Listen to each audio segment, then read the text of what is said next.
అడుగునా ధనదాహం, అధికారంపై అధిక మోహం, వ్యసనాలపై తగని వ్యామోహం. అడుగు అడుగునా ధనదాహం, అధికారంపై అధిక మోహం, వ్యసనాలపై తగని వ్యామోహం.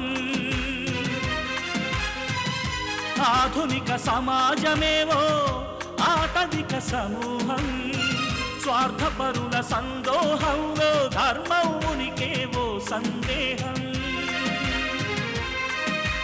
మనసున్న మనిషికి ప్రతి నిమిషం ఎదురయ్యేను ఓ పద్మవ్యూహం, పద్మవ్యూహం, పద్మవ్యూహం. అడుగు అడుగునా ధనదాహం, అధికారంపై అధిక మోహం, వ్యసనాలపై తగని వ్యామోహం.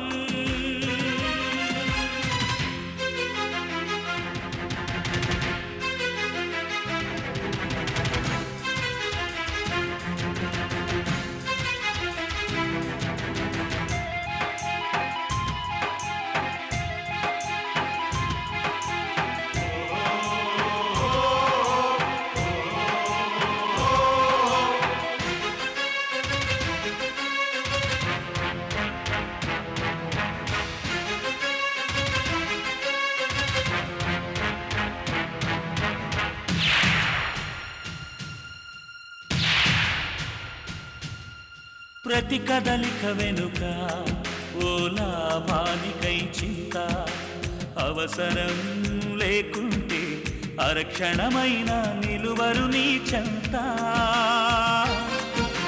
ప్రతి కదలిక వెనుక ఓ లాభానికై చింత, అవసరం లేకుంటే అరక్షణమైన నిలువరు నీ చెంత. ఇది కన్నీటినే వేలం వేసే కసాయి సంత, ఇది కన్నీటినే వేలం వేసే కసాయి సంత. విలువలకై వెతుకులాట నేడొక పెద్ద వింత, విలువలకై వెతుకులాట నేడొక పెద్ద వింత. అడుగు అడుగునా ధనదాహం, అధికారంపై అధిక మోహం, వ్యసనాలపై తగని వ్యామోహం. పద్మవ్యూహం, పద్మవ్యూహం, పద్మవ్యూహం.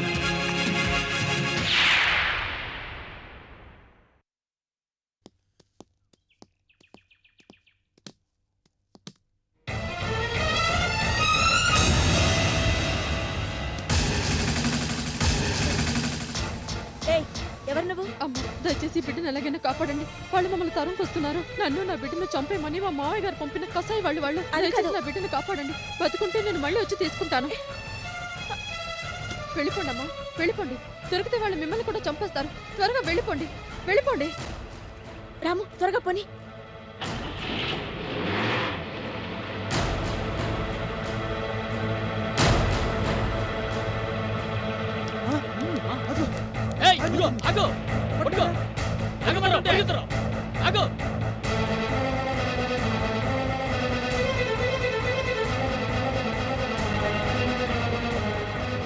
ఈ బిడ్డని ఇప్పుడు ఇంటికి తీసుకెళ్తారమ్మా? ఇంటికా? ఆ ఇంట్లో నాకే సరైన స్థానం లేదు. మరేం చేస్తారు? అదే ఆలోచిస్తున్నాను.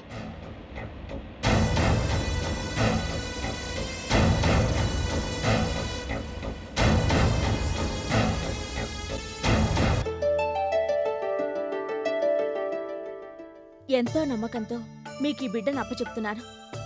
ఏ పరిస్థితుల్లో మీ దగ్గరకు వచ్చానో కూడా చెప్పాను. దయచేసి బాగా చూసుకోండి. మీ ఆశ్రమానికి ప్రస్తుతం 10,000 రూపాయలు డొనేషన్గా ఇస్తున్నాను. తర్వాత ఇంకా ఇస్తాను.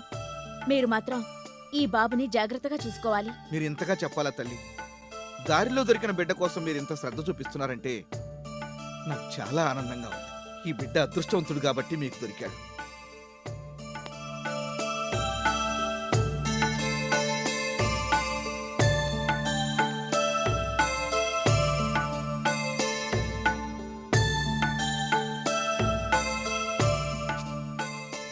తీసుకోండి. చెప్పింది గుర్తుందిగా, నేను తప్ప ఎవరొచ్చి అడిగినా ఈ బాబునివ్వకూడదు. అలాగేనమ్మా. ఇక నేను వెళ్ళొస్తాను. నమస్కారం. నమస్కారం అమ్మా.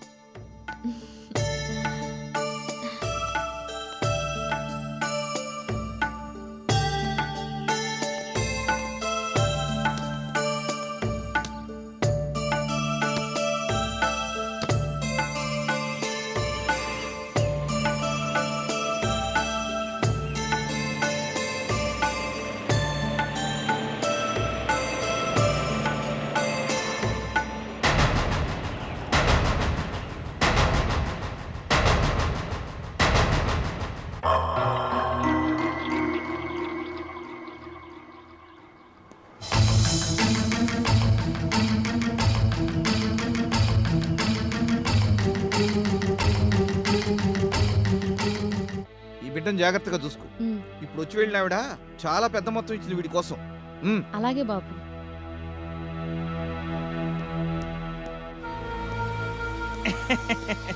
నమస్తే గురునాథం గారు. నమస్తే. నా పేరు ధర్మరాజు, గురునాథం కాదు. అయితే మళ్ళీ నమస్తే ధర్మరాజు గారు. నా పేరు నారాయణ. నాకు చిన్న ఇన్ఫర్మేషన్ కావాలా. ఏమిటది? ఇప్పుడు వచ్చి గౌరీ ఆ బిడ్డను ఎక్కడి నుంచి తీసుకొచ్చిందంట, ఇంకేం చెప్పింది? నీకెందుకు ఆ వివరాలు? ఏండే, ఆవిడ ఎన్ని చెక్కులు ఇచ్చినా మొత్తం ఆశ్రమం అకౌంట్లోకి వెళ్ళిపోతాయి గాని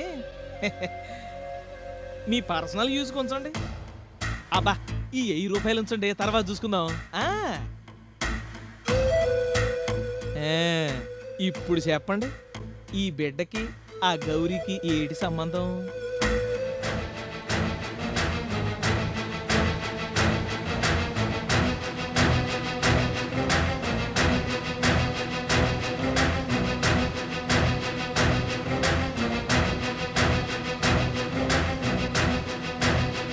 ఏంటి, బిడ్డనెత్తుకొని గౌరీ అనాథ శరణాలయానికి వెళ్ళిందా?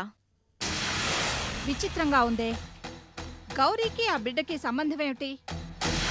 ఎవరో బిడ్డని తనెందుకు తీసుకువెళ్ళింది?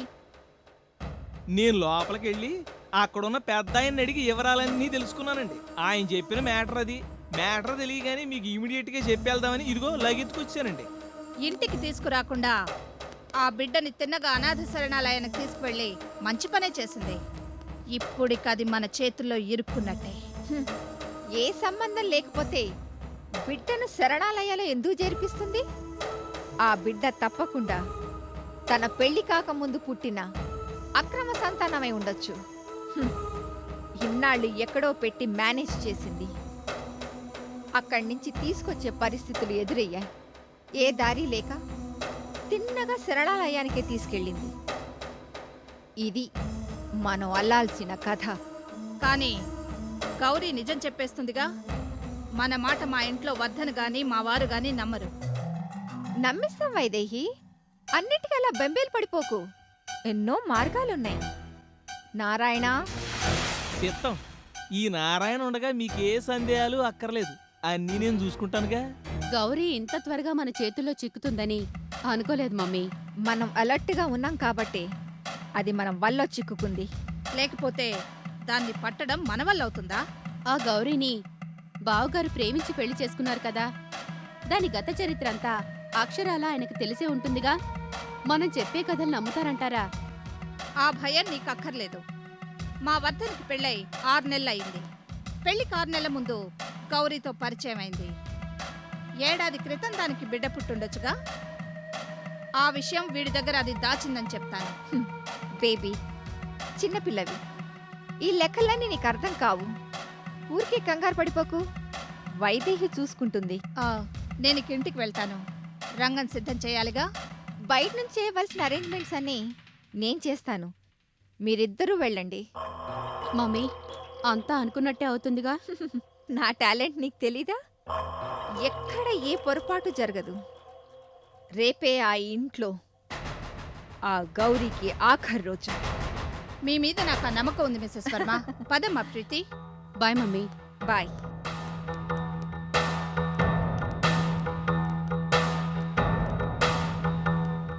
నారాయణ, మేడం, నేను నీకు ఒక ప్లాన్ చెప్తాను. దాన్ని నువ్వు కరెక్ట్గా చెయ్యాలి. చెప్పండి బిగ్ బిగ్ మేడం.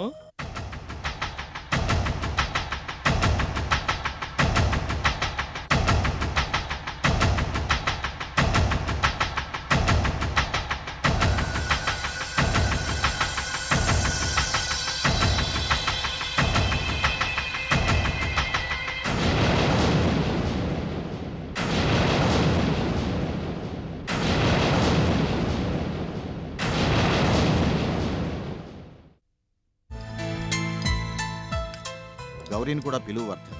టిఫిన్ చేసి ఆఫీస్కి వెళ్ళాలిగా. ఆవిడ్ని మాత్రం పేరెంటానికి పిలిచినట్టు బొట్టు పెట్టి మరీ పిలవాలా? ఆవిడ విఐపి కదా. వదిన తర్వాత వస్తేనే మంచిదిలే. కనీసం టిఫిన్ తినేటప్పుడైనా మనశ్శాంతిగా ఉంటుంది. అక్కడికి నువ్వే ఆవిడ శాంతి భద్రతల్ని కాపాడే లక్ష్మణుడివి. కనీసం డైనింగ్ టేబుల్ దగ్గరైనా గొడవ లేకుండా తినండి. గౌరీ తర్వాత తింటుందిలే డాడీ. అదే మంచిదిలే, కనీసం నా డే పాడవకుండా ఉంటుంది. ఏంటా పెద్ద ఆయన చూస్తుంటే నోటికొచ్చినట్టు మాట్లాడుతున్నావు? తప్పుకోవా, తప్పుకో. అరే ఆగవాయా, ఆగమని చెప్తుంటే. మీ అందరికీ సమాధానం చెప్పాల్సిన అవసరం నాకు లేదు. ముందా గౌరమ్మను పిలవండి, ఆవిడికే చెప్తాను. ఎవరు భూషణం? అదే అర్థం కావట్లేదు అంకుల్. అనాథాశ్రమం మేనేజర్ అంటాడు, ఈ బిడ్డ మన గౌరీ బిడ్డ అంటాడు.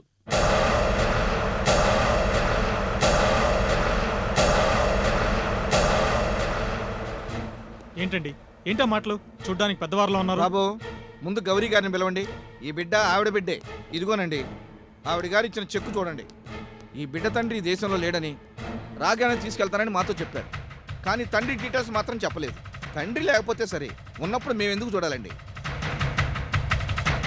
అందుకే మా ఆశ్రమం మేనేజ్మెంటు ఈ బిడ్డ అనాథ కాదని నిర్ధారించి వెళ్ళి ఇచ్చేసి రమ్మన్నారు. ఏయ్, పిచ్చి పిచ్చిగా ఉందా? గౌరీ నా భార్య. ఈ బిడ్డ తన బిడ్డ ఎందుకు అవుతాడు? అనాథాశ్రమం నుంచి వచ్చావా, పిచ్చాసుపత్రి నుంచి వచ్చావా? రాంగ్ అడ్రస్కి వచ్చారేమో. అడ్రస్ కరెక్టే, వాకిట్లో కారును కూడా గుర్తుపట్టారు. ఏది ఆ చెక్ ఇలా ఇవ్వండి. అవును, ఇది గౌరీ ఇచ్చిన చెక్కే.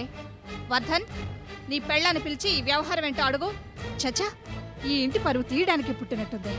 ఈ ఇంటి పరువు అది ఇంట్లో అడుగు పెట్టినప్పుడే పోయింది. ఈ విషయం నలుగురికి తెలిస్తే ఎంత సిగ్గుచేటు. వర్ధనికి కలిసి వచ్చే కాలం వచ్చిందనుకుంటా. అందుకే నడిచొచ్చే కొడుకు వచ్చాడు. ఏది ఒక్కసారి చూడనివ్వండి, ఎవరు పోలికలు ఉన్నాయో చూద్దాము. గౌరీ, గౌరీ! ఏమిట్రా, ఆయన ఏదో చెప్పాడని నమ్మేసి అమ్మాయిని అంతంత అరుపులు అరవాలా? నెమ్మదిగా పిలువు. అవతల కొంపలు మునిగిపోతుంటే నెమ్మదిగా పిలవమంటారేంటి? ఏమంత కొంపలు మునిగిపోవటం లేదు. ఏదో పొరపాటు జరిగి ఆయన కన్ఫ్యూజ్ అవుతున్నారు అంతే. సీతమ్మ తల్లి శీలాన్ని ఆ రాముడు శంకించినా ఈ లక్ష్మణుడు అస్సలు శంకించాడు కదా. నువ్వు నోరు మూసుకో.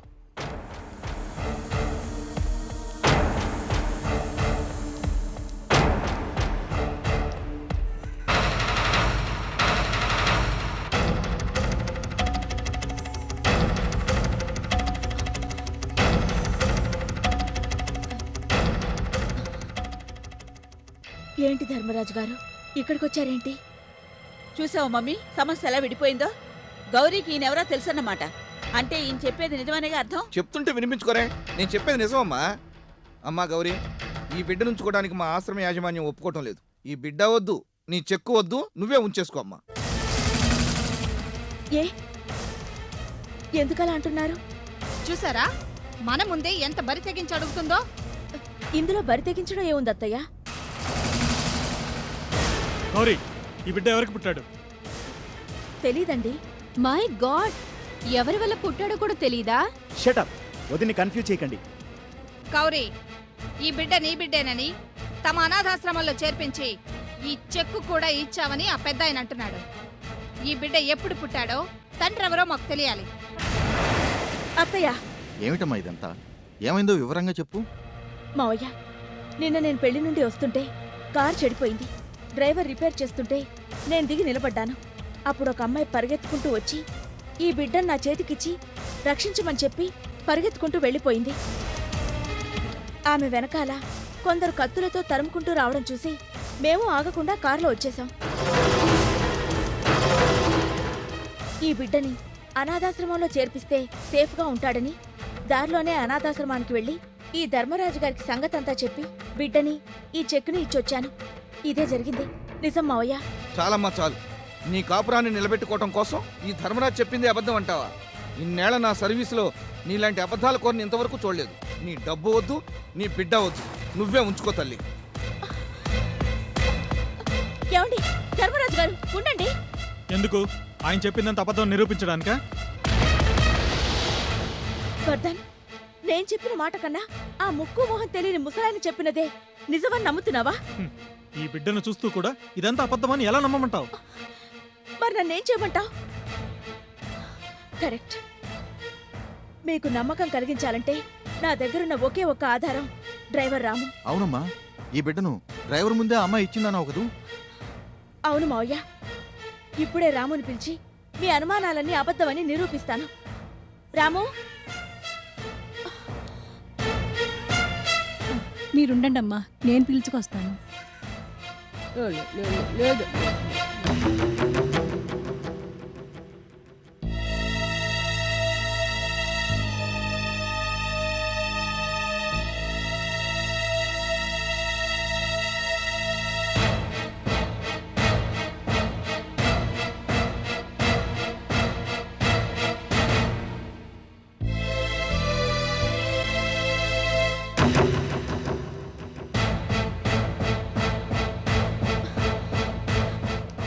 రా రాము, ఈ బిడ్డను ఎవరిచ్చారో, ఏ పరిస్థితుల్లో మనం తీసుకొచ్చామో వీళ్ళకి అర్థమయ్యేటట్టు చెప్పు. బిడ్డ బిడ్డ ఏమిటమ్మా? పెళ్లికెళ్ళొస్తుంటే ఒక అమ్మాయి వచ్చి ఈ బిడ్డనిచ్చి కాపాడమని అడగలేదు? ఆ తర్వాత ఆమెను కొందరు రౌడీలు వెంటపడి తరమలేదు? చెప్పు రాము, చూసింది చూసినట్టు చెప్పు. చెప్పరా, అలా నిలువు బిడ్డలు చూస్తావే, చెప్పు. అమ్మాయి ఏంటి, బిడ్డని ఇవ్వడం ఏమిటి, రౌడీలేంటి, ఇదంతా ఎప్పుడు జరిగింది? చిన్నమ్మగారు ఏమంటున్నారో నాకేం అర్థం కావడం లేదక్క. మేము మామూలుగా పెళ్లికెళ్ళి వచ్చాం, అక్కడ ఎవరో ఈ బిడ్డను తీసుకొచ్చి మాకు అప్పగించలేదు. రాము, ఏంటిది? నువ్వు ఇలా అనొచ్చా? ఇది నా శీలానికి సంబంధించిన సమస్య. ఒక ఆడపిల్ల జీవితం నీ మాట మీద ఆధారపడుంది. బాగా గుర్తు చేసుకుని చెప్పు, నిజం నిర్భయంగా చెప్పు. నీ కట్టుకథని కళ్ళారా చూశానని అబద్ధం చెప్పమంటావా? అతను మా ఉప్పు తిన్న నమ్మకస్తుడైన డ్రైవర్.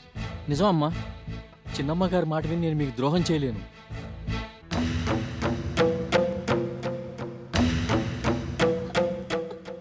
అత్తయ్య, నా మాట నమ్మండి. ఇతను అబద్ధం చెప్తున్నాడు. జరిగింది తెలిసి కూడా ఎందుకనో దాస్తున్నాడు. మీరు గట్టిగా అడగండి. ఆ అవసరం అతనికేంటి? అయినా నువ్వింత బాగా కథలగలవని, నీలో ఇంత గొప్ప రచయిత్రుందని నాకింతవరకు తెలీదు. 7 తరాలు చూసి కోడల్ని తెచ్చుకోవాలంటారు. కనీసం దీని ముందు తరం తెలుసుకోవడం కూడా మన తరం కాలేదు. దీనికి మనకి అంతరం ఉందనుకున్నాను కానీ ఇలా అవాంతరం చేస్తుందనుకోలేదు.